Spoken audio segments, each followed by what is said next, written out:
Enchantée, merci encore à Christophe Batty pour l'invitation aujourd'hui. Merci également, je ne sais pas s'il est présent, à Bertrand Moquet qui a permis cette mise en relation et qui a été un de mes professeurs cette année lors de mon master donc en dispositif numérique éducatif à l'Université Bordeaux-Montaigne. Donc, je suis actuellement en 2e année en alternance et je travaille donc avec une entreprise de formation à distance en tant qu'ingénieur pédagogique et je suis également responsable pédagogique d'une préparation pour le bac français. Et je fais aussi beaucoup de création de contenu et j'ai donc un usage assez important en termes d'intelligence artificielle ou en tout cas d'outils d'intelligence artificielle, notamment d'outils de l'intelligence artificielle générative. Donc aujourd'hui, j'ai été cordialement invitée par Monsieur Battier pour vous présenter donc cette enquête sur l'impact de l'intelligence artificielle dans les pratiques pédagogiques. Et alors moi, plus spécifiquement, c'est dans le cadre particulier du contexte de l'enseignement à distance. C'est volontaire, il fallait absolument que je resserre mon sujet, donc j'ai resserré autour de l'enseignement à distance. Pour ce sujet, c'est donc l'impact et dynamique de l'intelligence artificielle sur les pratiques pédagogiques dans l'enseignement à distance. Donc là, l'idée, c'est que l'avènement de l'intelligence artificielle, elle a transformé radicalement les paradigmes éducatifs, en particulier dans le domaine de l'enseignement à distance. Et j'explore donc l'impact et les dynamiques qui sont induits par l'IA sur les pratiques pédagogiques, tout en mettant en lumière les défis et les opportunités qu'elle présente, mais aussi s'intéresser à la manière dont l'IA va pouvoir améliorer la personnalisation, l'adaptabilité des parcours d'apprentissage, mais aussi questionner les implications éthiques et les besoins en formation des enseignants pour intégrer efficacement ces technologies. Donc là, bien évidemment, on est plutôt sur une analyse pluridisciplinaire. Et en tout cas, l'idée était de souligner l'importance d'une approche critique et réflexive face à l'intégration de l'IA dans l'enseignement. Et donc, ma problématique est dans quelle mesure l'intelligence artificielle redéfinit-elle les pratiques pédagogiques dans l'enseignement à distance et quelles sont les implications pour les apprenants, les enseignants et les institutions. Je précise, dans le cadre d'enseignement à distance, j'entends vraiment plateforme e-learning. Donc, ça peut être des formations totalement en distanciel ou alors des formations hybrides. Donc, j'ai fait le choix de synthétiser un maximum mes réponses au vu de mon temps de passage. Donc l'idée, j'ai créé donc un formulaire, à la fois avec des questions pour des répondants, donc enseignants et également étudiants. Donc, là, je vais plutôt commencer par la partie enseignants. Donc comme vous pouvez le remarquer, on a recueilli donc des données de différentes catégories de répondants. 73,10% étaient des enseignants. C'était plutôt bien, sachant que j'ai plutôt fait parvenir en tout cas mon enquête auprès d'étudiants majoritairement, mais grâce à LinkedIn justement et au repartage d'un certain nombre d'entre vous, j'ai pu obtenir un grand nombre de réponses du côté enseignant, ce qui montre bien qu'il y a un intérêt particulier. Au niveau de la répartition, comme vous pouvez le voir, j'ai reçu beaucoup de réponses d'enseignants au lycée, 16,20% sur les établissements d'enseignement supérieur. Pour le collège également, 11,70%. Et ensuite, quelques, disons, plus maigres réponses sur les établissements médico-sociaux et les MFR. C'est les maisons familiales rurales, pour ceux qui ne connaissent pas les Tout à fait, MFR. exactement. Merci pour la précision. Donc, l'idée était, en tout cas dans un premier temps, d'observer la perception de l'usage de l'intelligence artificielle dans l'enseignement. Pourquoi? Tout simplement parce que je travaille donc dans un établissement d'enseignement à distance et j'ai mis en place ces dernières années une application, par exemple, de quiz et de fiches notions dont je génère entièrement le contenu grâce à de l'intelligence artificielle générative. Et malheureusement, en tout cas, je ne sais pas si le terme est juste, mais j'ai été confrontée à un certain nombre de professeurs, en tout cas de l'équipe pédagogique, qui étaient particulièrement contre. Donc, ça me semblait en tout cas intéressant de voir comment on pouvait percevoir l'intelligence artificielle. Finalement, je suis plutôt satisfaite des résultats parce que je me rends même compte avec un 37,50% que les enseignants sont plutôt neutres. Finalement, il y a peu de très négatifs ou plutôt négatifs, comme vous pouvez le remarquer. Donc, 7,10% pour du 23,20% pardon, pour du plutôt négatif et 10,70 très négatif. Vous remarquerez du côté étudiant que le très négatif s'efface et s'oublie totalement. Également, ce qui m'intéressait, c'était de voir si en tout cas les établissements avaient mis en place des formations sur l'utilisation de l'intelligence artificielle pour les enseignants, mais également, alors là je ne l'ai pas précisé, mais également de voir si des chartes avaient été mises en place sur cette utilisation à la fois pour les enseignants et pour et pour les élèves. Donc là, pour la formation, comme vous pouvez le voir, très peu ont reçu une formation complète.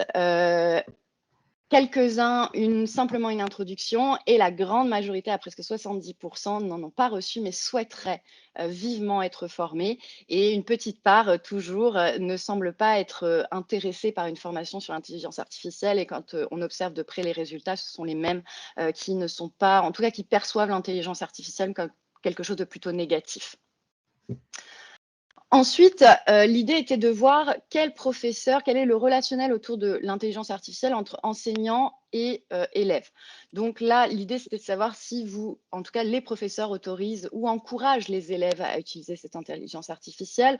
Bon, comme on peut le remarquer, ils l'autorisent sans l'encourager activement, même si une petite part l'encourage activement, et d'autres, voilà, n'autorisent simplement pas, ou même n'ont pas forcément de questions, ou en tout cas ne sont même pas posé la question par rapport à leurs élèves. Évidemment, j'ai demandé à préciser dans quel cas on autorisait ces élèves à utiliser l'intelligence artificielle. Donc, vous pouvez le voir, j'ai donné des pré-réponses, disons, à la fois pour l'auto-évaluation, le suivi des progrès, la personnalisation du parcours d'apprentissage, les simulations, expériences virtuelles, rédiger ou corriger des devoirs encore. Et majoritairement, ce qui ressort quand même, c'est pour réaliser des recherches et collecter des informations, ce qui est assez surprenant, puisque on aura plutôt tendance, notamment sur de l'utilisation en tout cas l'intelligence artificielle générative, ça pose question quand même sur l'idée de réaliser des recherches avec et de collecter des informations, notamment pour les sources. Et ce qui était pertinent, c'est que j'avais laissé donc une case autre pour que des professeurs puissent en tout cas ajouter les cas dans lesquels ils l'autorisent. Et donc c'est le petit post-it jaune que vous voyez juste ici. Donc à la fois pour travailler sur les sources et leur fiabilité, justement, sur l'esprit critique. D'autres, et plutôt sur comprendre l'intérêt de l'IA, finalement, comment est-ce qu'on peut se servir de l'outil. D'autres l'utilisent également dans plutôt une vision graphique, c'est-à-dire avec la création d'images. J'avais notamment un professeur qui parlait d'avoir utilisé cela avec ses élèves pour générer des images, pour créer une BD ensemble. Professeur de langue également me parle pour pratiquer une langue étrangère, utilise ChatGPT par exemple, comme en tout cas un agent conversationnel pour échanger dans une autre langue avec les élèves. Également pour chercher de l'inspiration. Quand on a plusieurs notes, on ne sait pas trop par où commencer. Et également, donc, au-delà du corriger ou rédiger les devoirs, pour de la correction d'orthographe, et également, dans d'autres cas, pour du codage informatique. Ensuite, j'ai interrogé donc les professeurs sur, en tout cas, leur idée de la fréquence d'utilisation, et également savoir s'ils étaient en capacité finalement de se rendre compte si des devoirs avaient été rendus avec l'usage de l'intelligence artificielle. Bon, comme on peut le voir, 7,1% répondent tout de même qu'ils ne sont pas sûrs de pouvoir le détecter. Mais en même temps, voilà, plusieurs se rendent bien compte, et donc ça veut dire ont eu déjà une vision de ce que peut donner ChatGPT quand il est mal utilisé ou mal prompté, parce que c'est souvent le cas d'un grand nombre d'étudiants ou d'élèves. J'essaie d'aller assez rapidement, hein, pour ne pas vous prendre tout votre temps non plus. L'idée était également aussi d'interroger sur ce nouveau dispositif qui a été mis en place par Gabriel Attal, donc sur certaines classes dès la rentrée donc de février dernier, mais en tout cas qui sera élargi à partir de la rentrée 2024 sur des plateformes donc disponibles pour les élèves. Donc on est plutôt sur un enseignement hybride puisque c'est des choses à faire à la maison, qui permettront justement d'avoir des exercices dans différentes matières et qui s'adapteront au niveau de l'élève. Et donc, l'idée était également de questionner les enseignants sur ces plateformes d'apprentissage adaptatif. Est-ce que vous pensez qu'elles peuvent convenir à votre domaine? Bon, comme vous pouvez le voir, la grande majorité répond quand même que c'est plutôt adapté, ou en tout cas, une idée plutôt neutre sur la question. Ils n'y sont pas opposés. Également, ce qui m'intéressait, en tout cas, de faire ressortir, c'était également quelles étaient les principales craintes concernant l'utilisation de l'intelligence artificielle dans l'enseignement, puisque effectivement, comme je vous le disais tout à l'heure, j'ai été confrontée dans le cadre de mon travail à des professeurs qui avaient une vision parfois un peu étriquée peut-être de l'intelligence artificielle. Tombent parfois un peu peut-être dans le cliché, sont parfois même très véhéments à ce sujet. Donc, ça m'intéressait de comprendre cela. Et on remarque quand même à 37,50% que certains professeurs ont peur d'être remplacés par la technologie. Donc là, on a plutôt une question peut-être d'ego ou d'orgueil. Et donc, au niveau et bien sûr, je m'inclus là-dedans puisque je suis moi-même professeure de français avant de partir pour de l'ingénierie pédagogique. J'étais donc professeure de français. Donc également, qu'est-ce qu'on remarque? Bon, ben forcément, le manque de contact humain dans les craintes, les biais et inexactitudes des algorithmes d'IA. Donc ça, c'est quelque chose encore sur lesquels, beaucoup d'enseignants, en tout cas dans le domaine de l'intelligence artificielle, travaillent. Également la sécurité, la confidentialité des données, mais aussi dépendance excessive à la technologie. Et ce qui est assez intéressant, c'est qu'ici, les 2 pôles les plus importants, vont être quasiment les mêmes du côté des élèves. Et donc également, j'avais proposé une autre section, qui permettait donc aux professeurs, aux enseignants de répondre. Et donc, comme vous pouvez le voir, donc juste ici, effectivement, pour certains professeurs, donc les élèves ne développeraient pas certaines compétences. Il y a aussi l'idée, bon, moi je le rentre un petit peu dans les biais inexactitudes de l'IA, c'est-à-dire surtout sur du génératif, le fait que par exemple ChatGPT ou Gemini inventent parfois leurs réponses. Il y a également cette idée la disparition du sens critique, de la capacité de réflexion, d'analyse. Voilà, vous avez tout ce passage vraiment qui porte sur l'idée même de la cognition de la part des élèves, que les élèves ne sachent plus réfléchir par eux-mêmes. Mais en même temps, quand on regarde ce qui était présenté tout à l'heure sur l'usage finalement des professeurs avec leurs élèves, il y avait aussi une fonction critique remarquée comment finalement l'intelligence artificielle peut ne pas donner de bonnes informations et qui nécessite donc d'être formé convenablement à reconnaître ces points-ci. Également, que ça pourrait diminuer le manque d'imagination, de créativité des élèves, mais aussi, et toujours, et donc là, on peut même le relier au sens critique, tout comme au biais inaccitude, c'est le manque de recul de la part des élèves, puisqu'ils n'ont pas de formation. Et là, donc, effectivement, certains notaient voilà, incompréhension, manque de moyens de la part de l'éducation nationale, mais aussi donc les mauvaises formulations, les mauvais prompts, finalement, qui questionne même l'idée de peut-être avoir un cours dès le lycée de compétences transversales qui permettrait d'enseigner justement le fonctionnement de l'intelligence artificielle et également comment on prompte finalement l'intelligence artificielle et comment on peut Alors je l'utiliser. crois, Oui, je vais t'interrompre à ce propos, j'ai vu passer un tweet de la ministre qui demandait qu'à dès la rentrée, il y a un plan de formation intelligence artificielle dans les collèges-lycées. tout Donc que à ce fait, soit, effectivement. j'ai vu passer ça, ouais. J'allais l'évoquer juste après parce qu'effectivement, tout ceci n'est que la présentation pour mon petit mémoire, donc qui est Mmh présenté mh. sur une année, mais j'ai également eu une proposition de doctorat pour l'année prochaine et je pars également sur l'intelligence artificielle et donc ça viendra compléter mon propos à la fin. Donc en termes, voilà, pour terminer sur le questionnaire des enseignants, ce qui m'intéressait aussi, c'était de voir, de leur côté, comment est-ce qu'ils utilisent, en fait, tout simplement des outils d'intelligence artificielle. J'en utilise personnellement, c'est pour cela d'ailleurs que j'ai, notifié, voilà, quels étaient, les outils. Très peu ont donné, d'autres réponses que celles qui étaient proposées. Il y avait uniquement l'IA, voilà, génératrice d'images qui avait été ajoutée, mais sinon, on utilise donc à peu près tous les mêmes, en tout cas les mêmes outils, ceux qui semblent accessibles du moins. Et donc voilà, c'était un point en tout cas qui me semblait intéressant, mais je remarque quand même qu'un certain nombre, encore 20%, un peu plus de 20% ne souhaitent pas l'utiliser. Euh, Peut-être pourrais-je exposer, c'est peut-être pas forcément le point d'aujourd'hui, mais peut-être pourrais-je exposer rapidement à la fin également quel est mon usage en tant que professeur et ingénieur pédagogique de l'intelligence artificielle. Au niveau des étudiants, donc là, effectivement, donc mon questionnaire était ouvert également aux lycéens. Malheureusement, je n'ai pas reçu de réponse de lycéens. Ça pose également un point qui avait été mentionné par un des professeurs, c'est sur le niveau d'acculturation finalement des élèves en lycée et collège, puisque on remarque effectivement qu'il y a une rupture hors réseaux sociaux, puisqu'ils sont très concentrés cette génération sur les réseaux sociaux, mais un petit peu moins sur les outils, c'est-à-dire l'utilisation de logiciels, Word, PowerPoint, comment est-ce qu'on utilise le web, comment est-ce qu'on fait de la veille et ainsi de suite. Tout ça semble un petit peu lointain pour les générations actuelles au lycée. En tout cas, moi, j'ai des classes en lycée, c'est ce que j'observe. Donc voilà, majoritairement plutôt des masters et doctorats et une petite part de bac+2 et de licence. Comment est-ce qu'ils perçoivent donc l'usage de l'intelligence artificielle? C'est ce que je vous disais tout à l'heure. Donc le plutôt négatif, finalement, il en reste très peu, 4,20, mais le très négatif, on est à 0%. Et plutôt, voilà, 40% de plutôt positif et de très positif, on est donc presque à 27%. Donc on remarque quand même que chez les étudiants, il y a une plus forte propension à, en tout cas à intégrer, l'intelligence artificielle, dans leur usage ou en tout cas dans l'enseignement. Là, je vous ai fait donc rapidement, l'idée était de montrer ici simplement, voilà, donc à nouveau poser la question sur les plateformes d'apprentissage adaptatif, ce qu'ils en pensaient. Est-ce qu'ils sont aussi, favorables au fait que leurs professeurs puissent utiliser des outils d'intelligence artificielle pour enseigner, préparer leurs cours, voire gérer le suivi, des étudiants?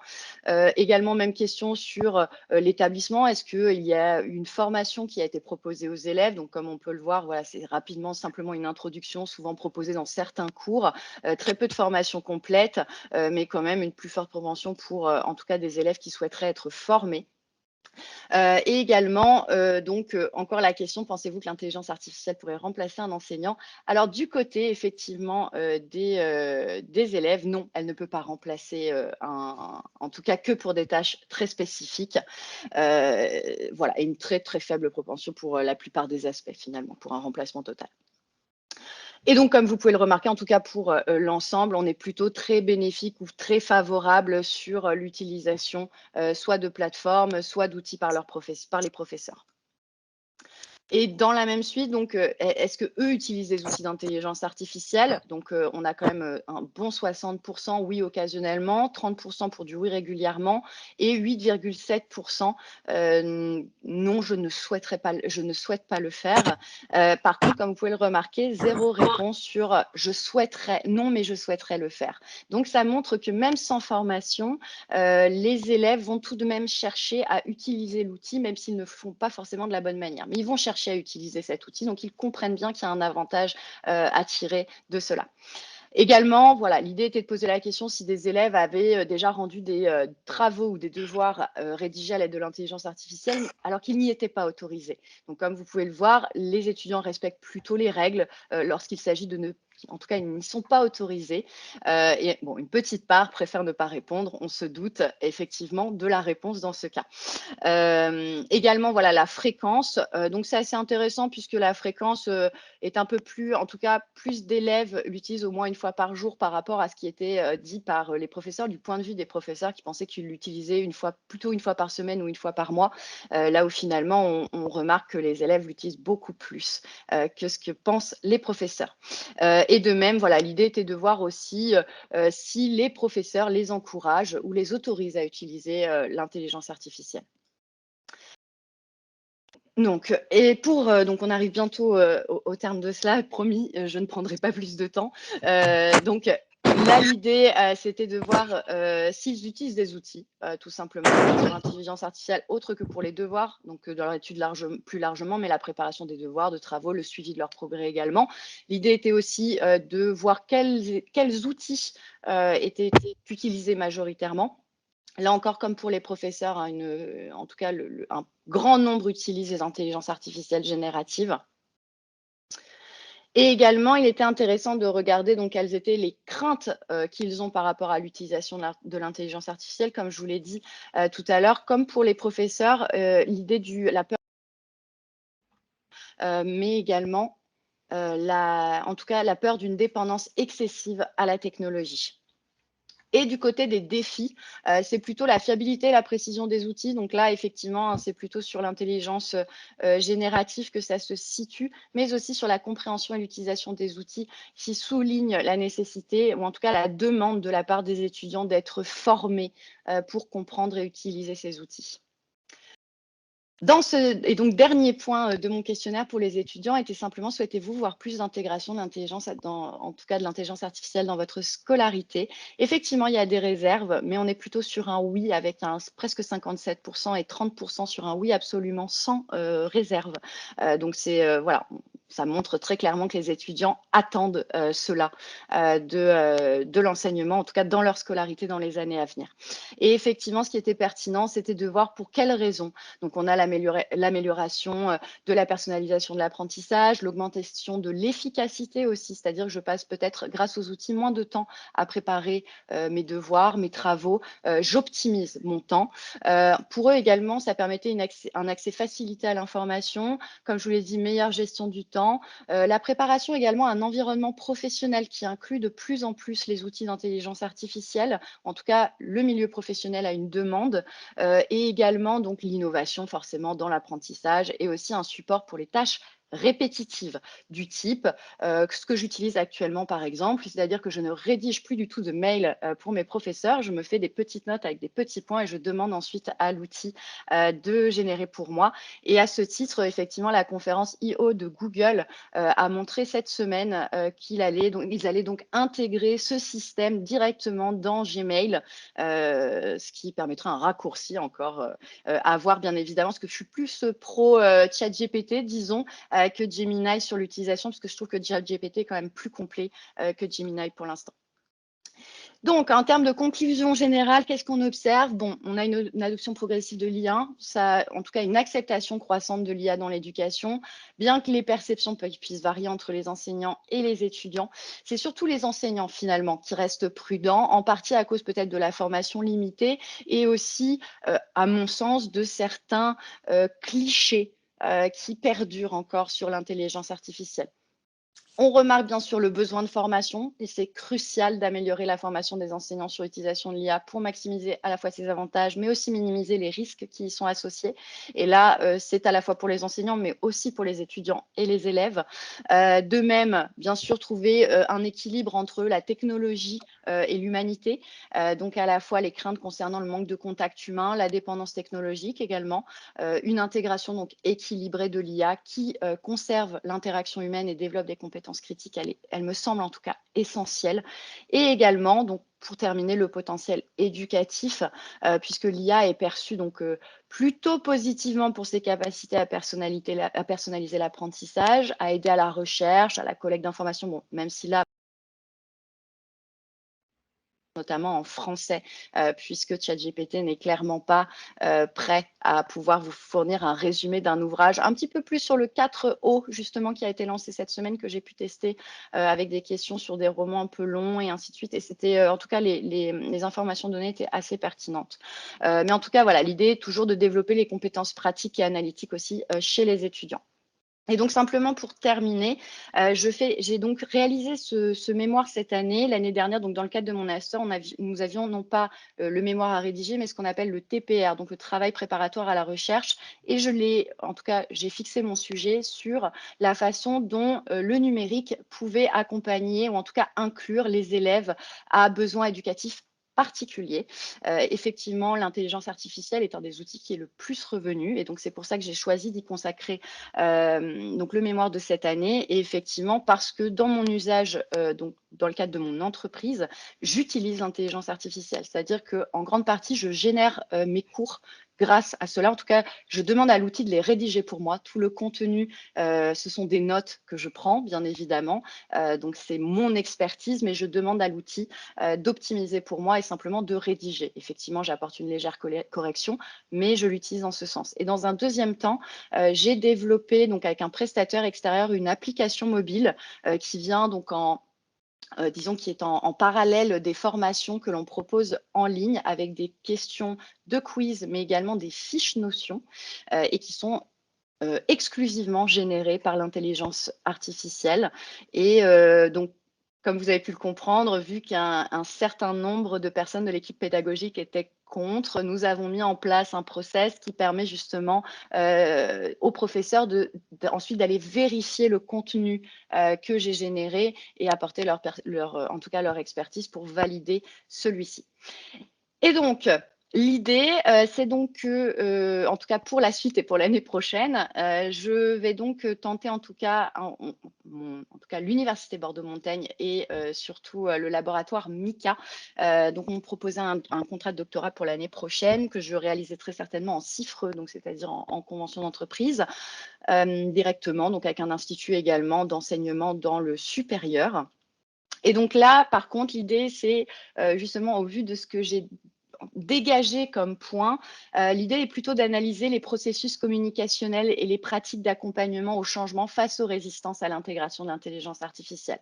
Donc l'idée, ce sera plutôt d'explorer comment les processus communicationnels et les pratiques d'accompagnement au changement vont influencer l'intégration de l'intelligence artificielle dans les milieux éducatifs, mais aussi, en tout cas, en prenant en compte les résistances observées, comprendre les dynamiques sous-jacentes qui façonnent les attitudes et les usages de l'intelligence artificielle parmi les enseignants, aussi les administrateurs et également les étudiants.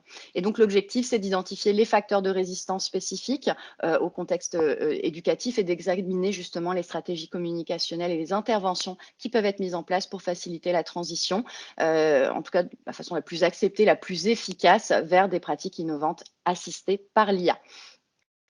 Voilà, je pense que j'ai terminé ce point. Je suis navrée d'avoir pris autant de Oh, c'est temps, plus mais qu'un point là, hein, là là, regarde, tu as les applaudissements, il y a David, il avait un grand sourire en regardant tes informations.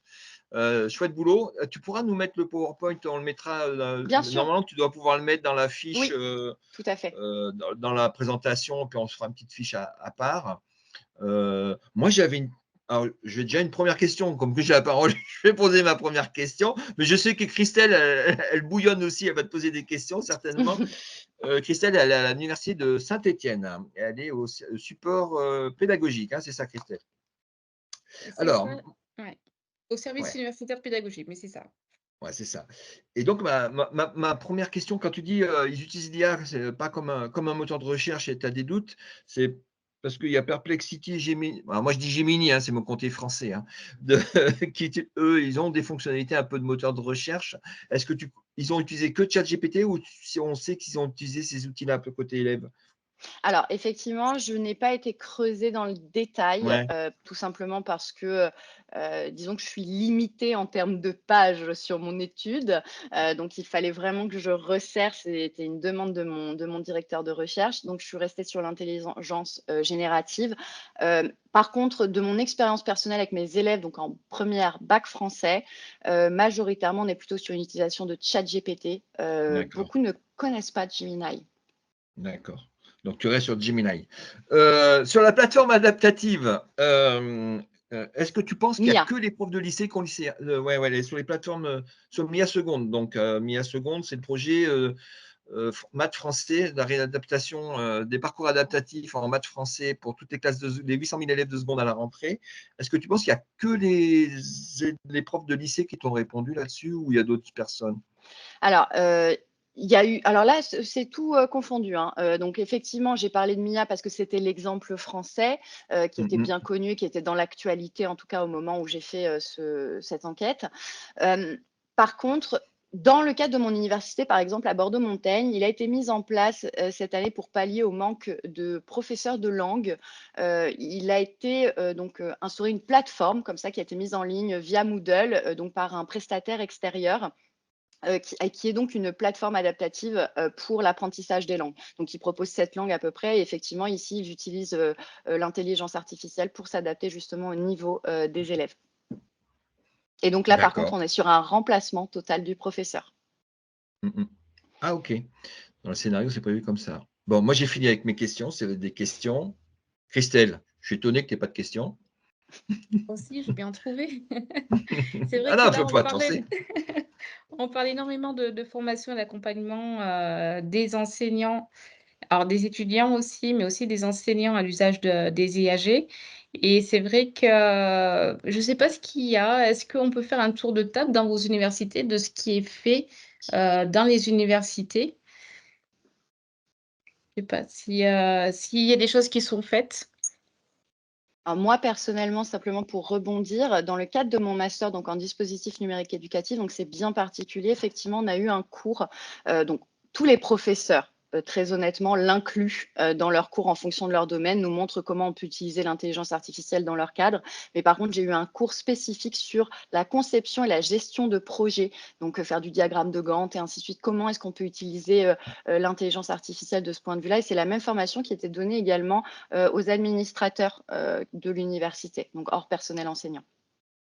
D'accord. Moi, je vais en parler dans le point d'actualité par la suite aussi. Il y a pas mal de choses qui ont bougé aussi. Et il y a Mmh. Dominique Alain qui a levé la main.